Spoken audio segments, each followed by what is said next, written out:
नमस्कार आप सभी को। आज की कक्षा में हम बिस्कोहर की माटी विश्वनाथ त्रिपाठी के पाठ के बारे में पढ़ेंगे। विश्वनाथ त्रिपाठी का ये पाठ आप पढ़ चुके होंगे। किसी भी गांव में जिस तरह का माहौल है, जो वातावरण है, वो कहीं ना कहीं बिस्नाथ की जो बातें हैं बिस्कोहर की माटी में, जो वो अपने गाँव के बारे में महसूस करते हैं, उसके बारे में वो आप सभी को बताना चाहते हैं। तो यहाँ मैं कुछ प्रश्नों के माध्यम से इस पाठ को आपके साथ साझा करने का प्रयास करूँगी। बिस्कोहर की माटी कक्षा 11 का पाठ है, विश्वनाथ त्रिपाठी द्वारा लिखित है और बहुत साधारण शब्द, देसी शब्दों का प्रयोग आपको देखकर पढ़कर ऐसा लगा होगा कि किसी गांव के वातावरण की बात हो रही है। इसे ही थोड़े विस्तार से हम अभी बात करेंगे। तो पहला प्रश्न जो मैंने बिस्कोहर की माटी पाठ से लिया है, बच्चे का माँ का दूध पीना सिर्फ दूध पीना नहीं, माँ से बच्चे के संबंधों का जीवन चरित होता है। टिप्पणी कीजिए। ऐसे प्रश्न सामान्यतः पिछले वर्षों में भी आते रहे हैं बोर्ड की परीक्षाओं में। तो आप इन विशेष रूप से इन प्रश्नों का ध्यान दें कि इसमें लिखना क्या है आपको। माँ और बच्चे का जो संबंध है, उस संबंध की यहाँ बात की गई है। जब छोटा सा बच्चा सिमटकर अपनी माँ की गोद में बैठकर दूध पीता है या लेटकर दूध पीता है, तो वो अपने माँ की जीवन साधना को आत्मसात करता है। उस दूध में ममता है, स्नेह है, प्रेम है, माँ के जीवन का सार और उस बच्चे के साथ माँ का जुड़ाव, वो दोनों ही बातें दूध के साथ उस बच्चे के भीतर समाविष्ट होती चली जाती हैं। वह खेलता है, पैर चलाता है, काटता है, अटखेलियाँ करता है और उसकी शरारतों से तंग आकर उसकी माँ उसे पिटाई भी करती है, लेकिन फिर गोद में ही सिमटकर वह अपनी माँ से जो उसका प्रेम है, जो सुरक्षा है, उस एहसास को जीता है। तो वह माँ का दूध सिर्फ एहसास नहीं है, सिर्फ सुरक्षा नहीं है, वह उनके संपूर्ण संबंधों का जीवन चरित है। इसीलिए कहा गया है कि बच्चे का माँ का दूध पीना सिर्फ दूध पीना नहीं है, बल्कि माँ से बच्चे के साथ संबंधों का जीवन चरित है। यानी वो दोनों का जो जुड़ाव है, वो दोनों किस तरीके से एक साथ जुड़े हुए हैं, माँ और शिशु, उसकी बात यहाँ पर की गई है। अगला प्रश्न,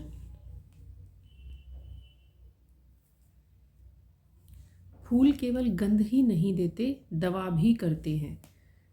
गंध के साथ फूलों का संबंध हम जानते हैं, हम सभी जानते हैं कि फूल हमें क्यों पसंद हैं। क्योंकि फूलों में खुशबू है, क्योंकि फूल हमारे सुंदरता, एक सौंदर्य का परिचायक है। यहाँ जो बात है वो गंध के साथ दवा की है। तो फूल जो हैं वो गंध नहीं देते, दवा भी करते हैं। ये यदि पंक्ति आप देखेंगे तो आप समझ जाएंगे कि यहाँ किस प्रसंग की बात कही गई है। जब बिस्कोहर की माटी में विश्वनाथ त्रिपाठी बताते हैं कि गांव में बहुत से फूलों का सिर्फ और सिर्फ सौंदर्य से सामंजस्य नहीं है, बल्कि सदियों से अनेक रोग हैं जिनका इलाज फूलों के माध्यम से, जड़ी बूटियों के माध्यम से, पौधों के माध्यम से, पौधों के किसी भाग के माध्यम से किया जाता रहा है। जैसे शुरुआत वो करते हैं गुड़हल के फूल से, कि गुड़हल के फूल को देवी का फूल माना जाता था। नीम के फूल से चेचक के रोगी का रोग किया जाता था। बेर के फूलों से बर्रे और ततैया के डंक का असर समाप्त कर देने का प्रयास किया जाता था। ऐसा माना जाता था कि इससे उनका डंक झड़ जाता है। इसी तरह बहुत से फूलों की वो बात करते हैं और इन सब फूलों के साथ साथ वो यह कहना चाहते हैं कि प्रकृति के साथ यदि हम सामंजस्य स्थापित करके चलें, तो प्रकृति के साथ हमारा जो सहयोग की भावना है, जो प्रकृति के प्रति हमारा प्रेम होना चाहिए, शायद उसका भी रूप कहीं और बेहतर हो जाएगा और पर्यावरण को भी इससे लाभ मिलेगा। अगले प्रश्न की बात करते हैं। ऐसी कौन सी स्मृति है जिसके साथ लेखक की मृत्यु का बोध अजीब तौर से जुड़ा मिलता है। एक स्मृति जो अंत में, लगभग अंत में आती है, जिसमें वो बड़े गुलाम अली खां साहब की एक पहाड़ी ठुमरी की बात करते हैं। अब तो आओ साजन।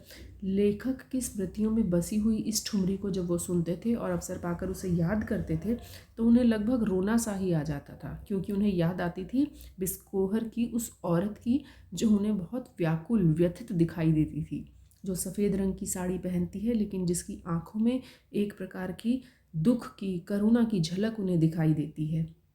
वे कला के प्रत्येक रूप और उसके आस्वाद में उपस्थित उसकी करुणा को महसूस करते हैं। लेखक का मन कहता है कि वही तो है जो उसके हर सुख और दुख को जोड़ने का एक जरिया है, परंतु फिर भी वह सिर्फ और सिर्फ प्रतीक्षा कर रही है। इस औरत के उस अनंत प्रतीक्षा के बोध का डर लेखक की मृत्यु के बोध के साथ स्मृति से जुड़ा हुआ है, जो उसे हर पल संबद्ध महसूस होता है, जो उस औरत की अनंत प्रतीक्षा के बोध के डर के साथ जुड़ा हुआ है। वो स्मृति है जिसे लेखक यहाँ जुड़ाव महसूस करते हैं। एक और प्रश्न है इस पाठ का, प्रकृति सजीव नारी बन गई। इस कथन के संदर्भ में लेखक की प्रकृति, नारी और सौंदर्य संबंधी मान्यताएं स्पष्ट कीजिए। आपने पढ़ा ही है कि बिस्नात को बिस्कोहर की प्रकृति और नारी में एक अद्भुत साम्य दिखाई देता है। दोनों में उन्हें समानता नज़र आती है। जब वो चांदनी की बात करते हैं, बरसात में वो चांदनी में उन्हें लगता है कि कोई नारी माधुर्य और शोभा के भार से दबी हुई है। बिस्कोहर की माटी के साथ साथ प्रकृति के प्रति उनका जो प्रेम है वो हमें बिस्कोहर की माटी में नज़र आता है। उन्हें प्रकृति एक सजीव नारी के समान लगती है, जो नारी की तरह चांदी के गहनों से अपना श्रृंगार करती है और चांदनी में जूही की लता पर बिखरती चांदनी की तरह मन मोहित कर लेती है, मन को मोह लेती है। बिस्कोहर की औरत में बिस्नात को बरसात की रात में जूही के फूलों से जो खुशबू आती है उसका एहसास होता है। तो लेखक को लगता है कि जैसे प्रकृति और नारी दोनों एक दूसरे के साथ सामंजस्य स्थापित करते हुए, तारतम्य स्थापित करते हुए वहाँ प्रस्तुत है। तो प्रकृति के साथ नारी का जो उन्होंने साम्य स्थापित किया है वह इस प्रश्न के उत्तर के रूप में आपको लिखना है। प्रयास ये करें कि आप कहीं से भी पढ़ें, कहीं से भी सुने, लेकिन रटे ना। जब आप प्रश्नों को रटते हैं तो जो आपका प्रश्नों के साथ जुड़ाव है वो समाप्त हो जाता है। जब आप उस प्रश्न को समझकर और अपने शब्दों में लिखते हैं तो जो भी आपके प्रश्न पत्र के साथ आपकी उत्तर पत्रिका को देखेगा वह समझ जाएगा कि आपने कितना उसको भीतर समा लिया है, उस पाठ को, उस प्रश्न को, और फिर जब आप अपना उत्तर लिखेंगे तो वो उत्तर कहीं बेहतर बन पड़ेगा। इस बात को आप ज़रूर मान लीजिए। अगला प्रश्न, बिस्कोहर में होने वाली बरसात का विश्वनाथ त्रिपाठी ने जो वर्णन किया है उसे आप अपने शब्दों में स्पष्ट कीजिए। आप देखेंगे कि आजकल अपने शब्द, अपने विचार, अपने तर्क, कारण, इन सब बातों पर बहुत बात होने लगी है। प्रश्न पत्र में इस तरह के प्रश्नों की संख्या भी बढ़ती जा रही है। आवश्यक है कि आप पढ़ें हर जगह से, जिन पुस्तकों से आप पढ़ना चाहते हैं, जो आपकी अध्यापिका आपको अध्यापक लिखवाते हैं, जो आप आपस में मिलकर एक दूसरे के साथ लिखते हैं, लेकिन अपने विचार और अपने शब्द बहुत महत्वपूर्ण हैं, क्योंकि ये ज़माना है कट कॉपी पेस्ट का। यदि आप कट कॉपी पेस्ट करेंगे तो आपकी पहचान भी कहीं छुप जाएगी। यदि आप अपनी पहचान बनाना चाहते हैं तो हमेशा ओरिजिनल का साथ दें, जो वास्तव में है, जैसे आप हैं वैसे शब्दों को अपने प्रश्न के उत्तर के रूप में प्रस्तुत करें तो आपके अंक, विश्वास करिए, कहीं बेहतर होंगे। बात करते हैं प्रश्न की।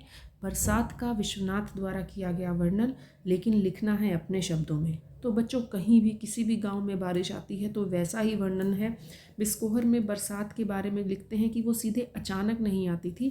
पहले पूरे आकाश पर काले काले बादल घिर जाते थे, गड़गड़ाहट होने लगती थी और उस गड़गड़ाहट से पूरा आकाश गूंज उठता था। बादल आकाश पर घिरकर दिन में भी ऐसा वातावरण बना देते थे जैसे रात हो गई है। चारों ओर घने काले बादलों का छाना और बिजलियों की गड़गड़ाहट का वातावरण में गूंज जाना, ऐसा लगता था जैसे संसार और पेड़ पौधे सब कांप उठे हैं। लेकिन एक बात और वो लिखते हैं कि वर्षा की गूंज में एक मनमोहक संगीत भी छिपा है। जब जल की बूंदें धरती पर बरसती हैं तो ऐसा लगता है जैसे संगीत गूंज रहा है, तबला, मृदंग और सितार बज रहे हैं। तेज बरसात में ऐसा लगता है जैसे दूर से कहीं घोड़ों की कतारें दौड़ती हुई आती हैं, उस प्रकार की ध्वनि उन्हें महसूस होती है। इसी प्रकार तेज़ आंधी की जब वो बात करते हैं तो बताते हैं कि वहाँ कई जगह छप्पर उड़ गए थे, जीव जंतु बरसात में पुलकित होकर नाच उठते थे, चारों ओर हरियाली ही हरियाली दिखाई देने लगती थी, लेकिन कहीं कहीं गंदगी भी, कीचड़ भी और बदबू भी उत्पन्न हो जाती थी। इसके साथ साथ वो फसलों की भी बात करते हैं और खेतों की भी बात करते हैं। तो कुल मिलाकर बरसात का जो वातावरण है वो ध्वनि के साथ गुंजायमान होता है, गड़गड़ाहट भी एक पक्ष है जो उन्होंने यहाँ लिया है, संगीत के साथ जोड़कर एक पक्ष लिया है, हरियाली के साथ जोड़कर एक पक्ष लिया है, और जो सबसे बड़ी बात कि चारों ओर का वातावरण अत्यंत सुंदर हो उठता है, ये भी आप इस प्रश्न के उत्तर के रूप में लिख सकते हैं। अगले प्रश्न पर चलते हैं। लेखक विश्वनाथ ने किन आधारों पर अपनी माँ की तुलना या शिशु माँ की तुलना एक बत्तख माँ से की है?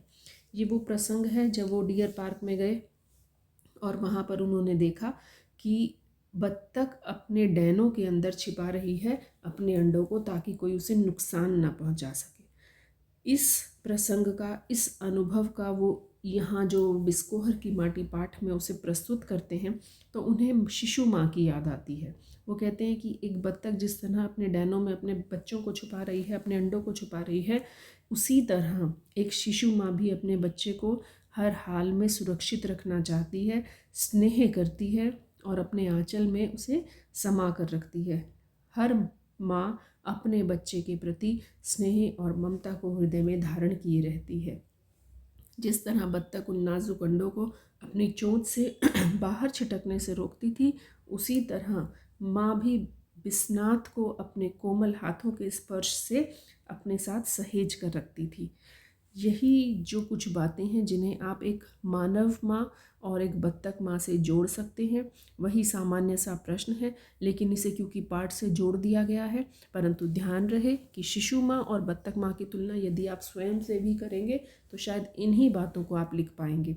तो कोई बहुत टेक्निकल प्रश्न नहीं है, आप आसानी से पहले प्रश्न की भाषा को समझें और फिर अपना उत्तर लिखने का प्रयास करें।